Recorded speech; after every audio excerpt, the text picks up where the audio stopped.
primeira vez em quase 10 meses, Israel não registrou nenhuma morte por Covid em 24 horas. É o resultado de um lockdown rigoroso e da vacinação acelerada. Isso foi em abril, quando Israel era notícia no mundo pelo rápido avanço de sua campanha de vacinação, com a queda expressiva de internações e mortes. Hoje, quase 80% da população adulta está vacinada com 2 doses, e o imunizante utilizado por lá, o da Pfizer, no topo do ranking de eficácia entre todas as vacinas até agora desenvolvidas. Porém, nas últimas semanas, as autoridades de saúde entraram em alerta.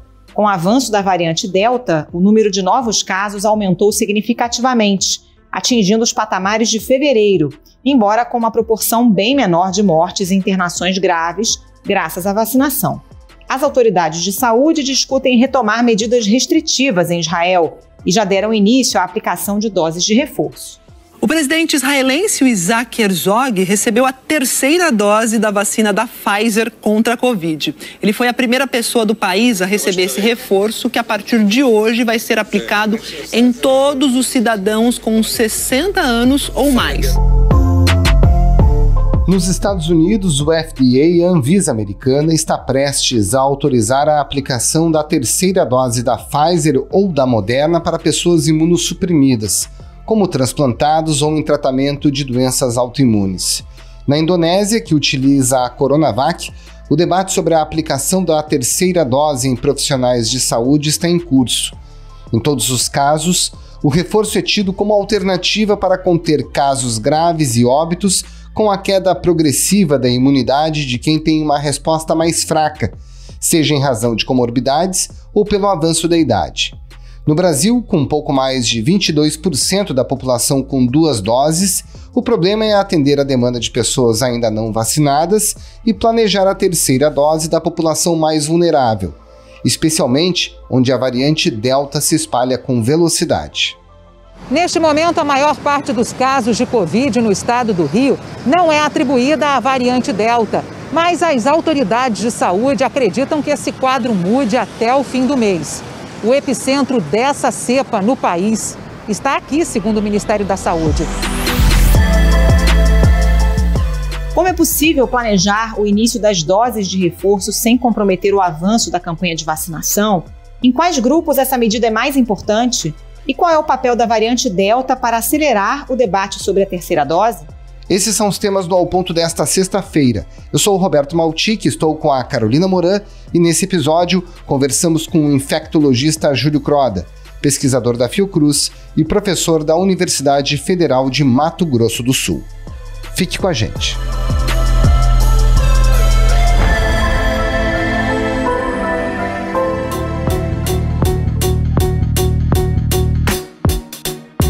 Dr. Júlio Croda, só existe uma razão para a gente debater nesse momento 3ª dose ou uma dose de reforço das vacinas contra a Covid, né? A gente vê um aumento do número de casos em populações amplamente vacinadas. A gente pode tirar o exemplo de Israel, que tem tido um aumento bastante significativo de novos casos.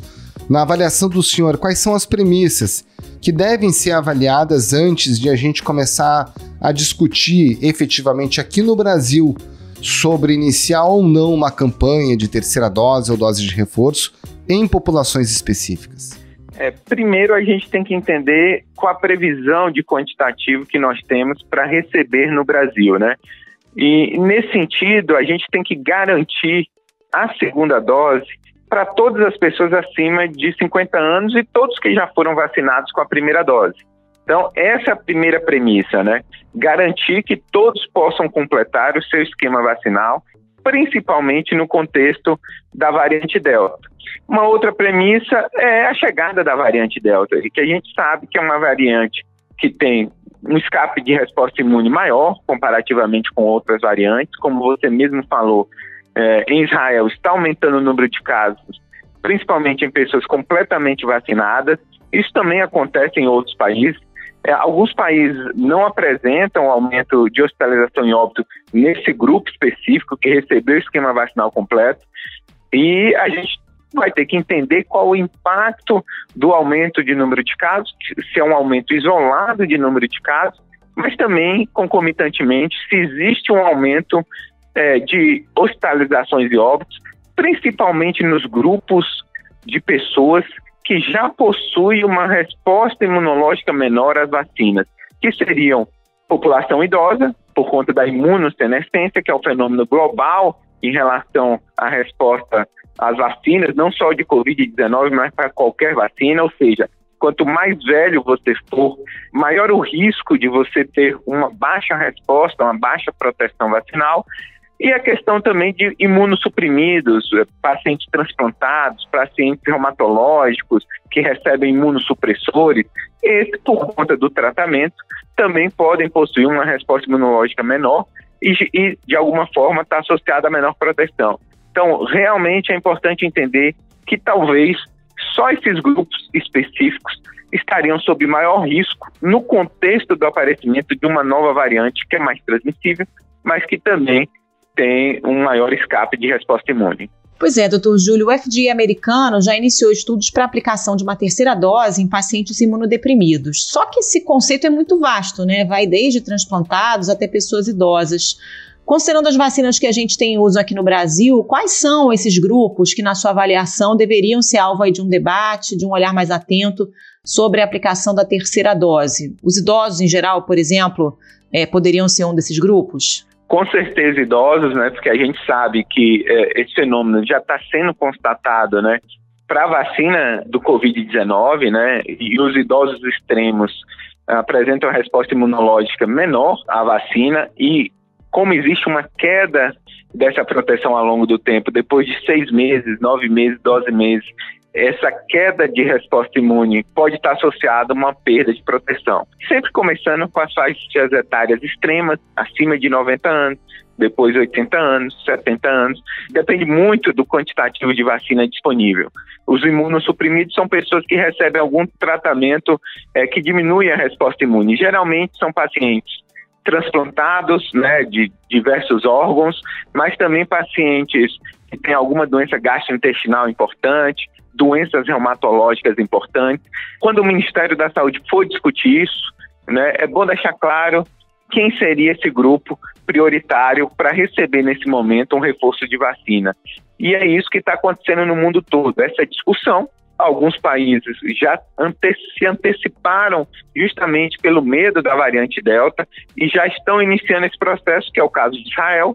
A gente também tem a Indonésia, já vai revacinando as pessoas os idosos que receberam a Coronavac, o Chile e o Uruguai também, mas a própria Alemanha e o Reino Unido programando essa vacinação de pessoas que receberam Pfizer com a terceira dose de Pfizer a partir de setembro. Então, a receita que está sendo feita e que está sendo proposta para o mundo todo, esses grupos que a gente chama de pacientes de maior risco para não resposta vacinal adequada e que necessita de uma maior proteção, principalmente perante as novas variantes e no contexto especial da Delta.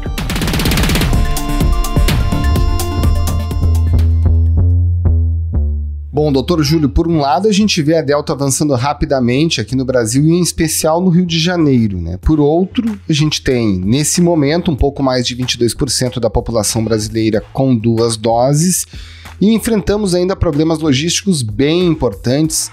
Por exemplo, essa notícia da quinta-feira, 9 milhões e meio de doses paradas num centro de distribuição do Ministério da Saúde em São Paulo. Nesse momento, são 9 milhões e 500 mil doses da Pfizer e da Coronavac que estão paradas nesse galpão do Ministério da Saúde. A pasta disse que ainda hoje ia começar a liberar 3 milhões e 600 mil doses dessas 9 milhões e 500.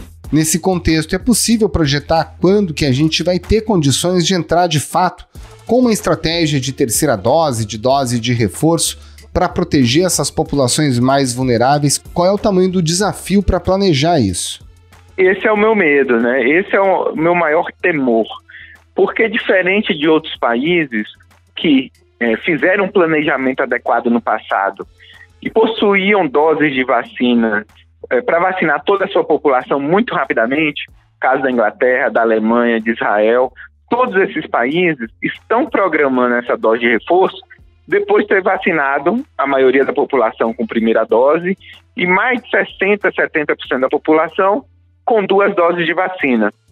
No momento que você tem uma nova variante, apesar da gente adotar o modelo desses outros países, a gente tem que colocar essa questão na mesa, né?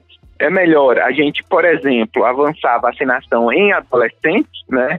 E nesse caso a gente, por enquanto, só tem uma vacina que está autorizada, que a gente adquiriu, que é a vacina da Pfizer, para 12 até 17 anos, ou usar parte dessas vacinas, se for o caso, para ofertar uma dose de reforço para essa população mais vulnerável. É uma decisão difícil. Do ponto de vista dos adolescentes, você está prevenindo a circulação, porque apesar de existir um aumento importante de hospitalizações em adolescentes pela Delta nos Estados Unidos, ainda é muito pequeno comparativamente com os idosos, ou ofertar uma dose de reforço que você preveniria hospitalização e óbito. Se for possível avançar nessas 2 frentes, seria o ideal, você reduzir a transmissão nesse público de adolescentes, iniciando uma campanha especificamente nessa faixa etária e associado ao início de terceira dose para a população mais idosa, começando com a faixa etária acima de 90 anos. Tudo depende do quantitativo que está previsto para receber e numa decisão do Ministério da Saúde. O que chama a atenção, principalmente dos pesquisadores, é a falta do debate e do planejamento. A população tem um direito de entender e de ter uma previsibilidade de quanto isso vai acontecer. O Ministério comprou mais de 700 milhões de doses, é possível fazer esse planejamento, e os idosos, principalmente os idosos nesse momento, que estão bastante ansiosos por conta dessas notícias que são vinculadas na mídia de diversos países iniciando dose de reforço, eles não têm nenhuma programação aqui no Brasil. Não sabe se vai ser possível tomar esse reforço em setembro, em outubro, em novembro ou no ano que vem.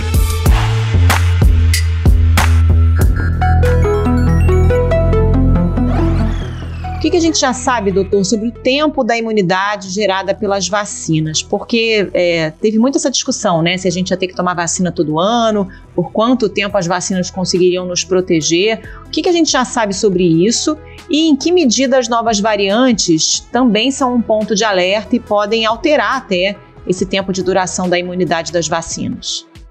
Boa pergunta, né? Quanto maior escape de resposta imune que uma variante apresente, principalmente em relação à vacina, maior a chance da necessidade de uma dose de reforço.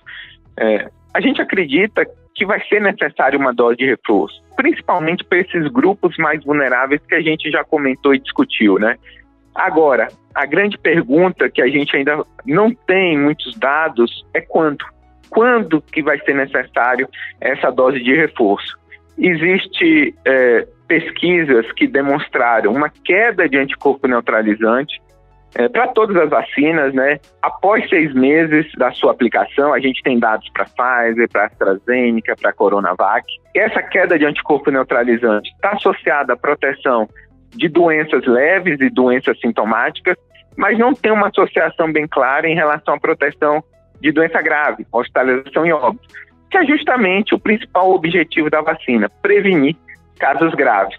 A gente não tem dados clínicos que comprovem qual é o momento adequado de revacinar, principalmente esse grupo de maior risco. Alguns países estão se antecipando a isso, principalmente os países que avançaram mais na vacinação e ofertando já após 6 meses uma dose de reforço. In Berlin that there might be a fourth wave of infection coming, and that's why this decision has been made to offer a vaccine booster, a third shot to people already. O que a gente não quer que ocorra no Brasil é que haja um aumento expressivo de hospitalizações e óbitos em pessoas previamente vacinadas, porque isso pode levar a uma descrença da vacina. Mas é natural e, evidentemente, a gente sabe que isso pode acontecer porque essas pessoas respondem de uma maneira mais inadequada à primeira vacinação.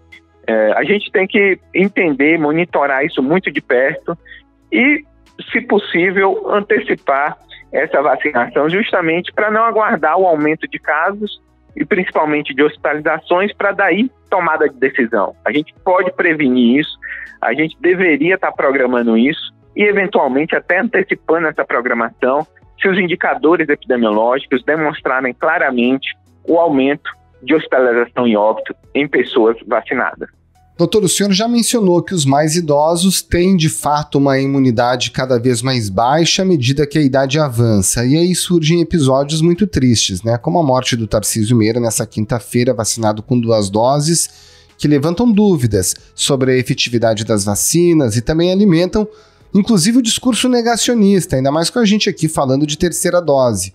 O que deve ser levado em conta para compreender esse tipo de situação? Os nossos indicadores epidemiológicos de número de internações e de óbitos, nossa média móvel vem caindo drasticamente com todas as medidas restritivas que foram todas flexibilizadas. Essa é a maior prova que as vacinas funcionam, né? Porque mesmo que a gente continue, né, tendo elevada transmissão do vírus por falta de adoção de medidas individuais e coletivas restritivas, o impacto sobre o serviço de saúde cada vez é menor, sendo que todos os estados apresentam taxa de ocupação de leitos de terapia intensiva abaixo de 80%. Então, o fato por si só, os números por si só e a nossa média de morte prova claramente que as vacinas funcionam. Do ponto de vista individual, é necessária essa discussão, porque a gente pode ter melhoras do ponto de vista de proteção. E é isso que eu acho que a gente tem que separar as coisas, né? Uma coisa é entender que a vacina com 50% de eficácia ou efetividade é a vacina da gripe e a mesma efetividade da Coronavac. Então, a vacina que previne muitos casos, previne muitas hospitalizações e óbitos, né?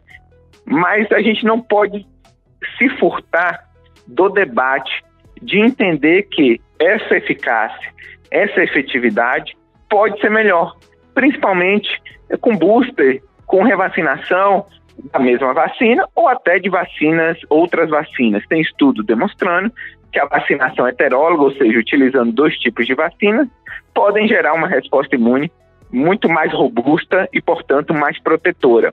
Então, se a gente tem opção e se existe evidências de queda de proteção, por que não otimizar essa proteção e não trazer mais benefício para a população, principalmente ao grupo de maior risco? A gente tem que esquecer um pouco essa dualidade, né? A gente está propondo uma revacinação para dar mais garantia de proteção, mas isso não significa que a vacina não teve um papel fundamental na redução de óbitos e na prevenção da transmissão e do número de casos.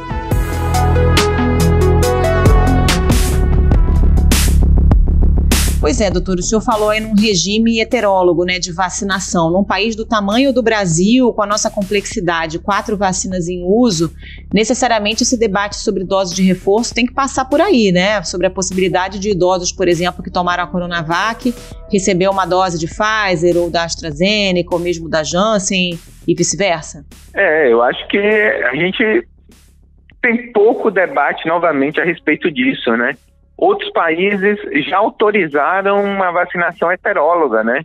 E a gente tem muita dificuldade de aceitar isso, de evoluir, né? A gente tem estudos, o Ministério está financiando estudo de reforço de quem recebeu Coronavac com 4 tipos de vacinas diferentes, né? AstraZeneca, a própria Coronavac, vacina da Janssen e da Pfizer. A gente vai poder entender qual é a melhor vacina nesse contexto.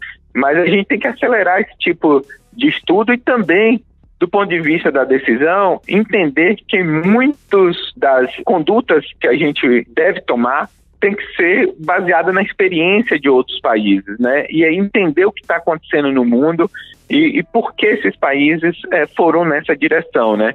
Então, eu acredito que é um debate importante. Eu acho que possibilita um atendimento maior do brasileiro, porque, evidentemente, se eventualmente faltar uma vacina específica, a segunda dose poderia ser feita com outra vacina. Já existe evidência de esquemas heterólogos, principalmente AstraZeneca com Pfizer, né? Na Espanha, uma pesquisa ainda não revisada por outros cientistas mostrou bons resultados.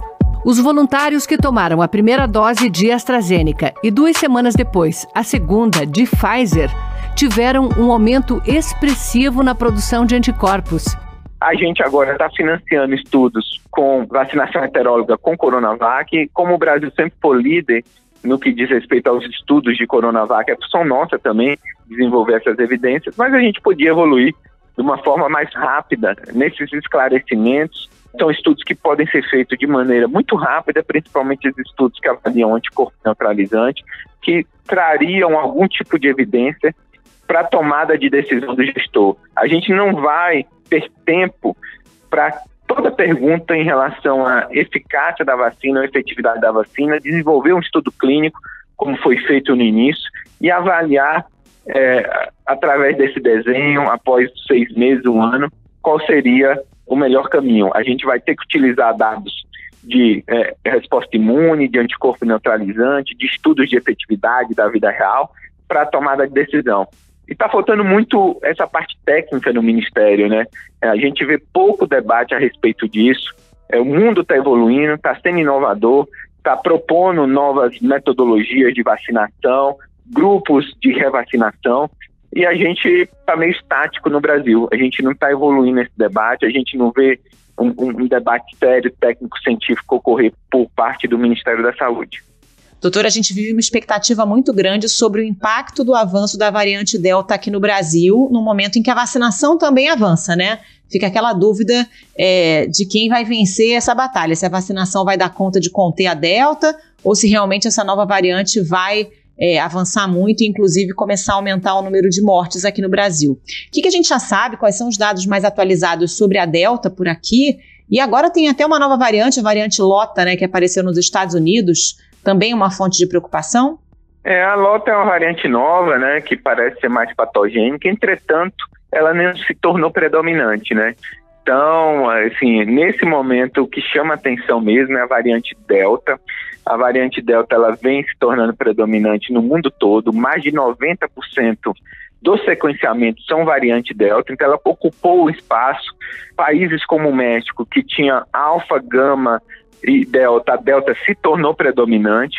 Não existe nenhum motivo para a gente acreditar que por conta da gama a gente não vai ter um aumento da Delta. A gente tem que trabalhar com o pior cenário. O pior cenário é que a Delta vai se tornar predominante em relação à gama, e entender que locais, estados americanos ou países que apresentam baixa cobertura de segunda dose, abaixo de 50%, associado ao aumento de casos, apresentou aumento de hospitalizações e óbitos, né? A Flórida bateu recorde em termos de hospitalização, Arkansas, Texas são estados que estão enfrentando um momento muito difícil, apesar de toda a disponibilidade de vacina nos Estados Unidos. E nesse contexto que a gente tem que entender que é super importante garantir a segunda dose de vacina para todo mundo, porque essa segunda dose é que vai prevenir aumento de hospitalização e óbito no Brasil. O Rio de Janeiro já tem uma situação muito complexa. Na capital, a nova variante deve predominar nos próximos 30 dias. Eu acho que é importante, nesse momento, a gente observar o que vai acontecer no Rio de Janeiro, porque é o estado onde tem maior dispersão da Delta, onde a gente já observa o aumento de casos expressivos e aumento de internações, principalmente nos mais idosos. Então, é importante acompanhar o Rio de Janeiro, talvez para a gente antecipar alguma dessas políticas que são extremamente necessárias para prevenir o colapso do serviço de saúde. Doutor Júlio Croda, muito obrigada pela participação, um abraço para o senhor e até a próxima. Muito obrigado, doutor Júlio, um grande abraço. É um prazer estar com vocês novamente, o podcast acho que é um sucesso, a gente espera estar retornando aqui, esclarecendo pontos importantes em relação à pandemia do Covid-19.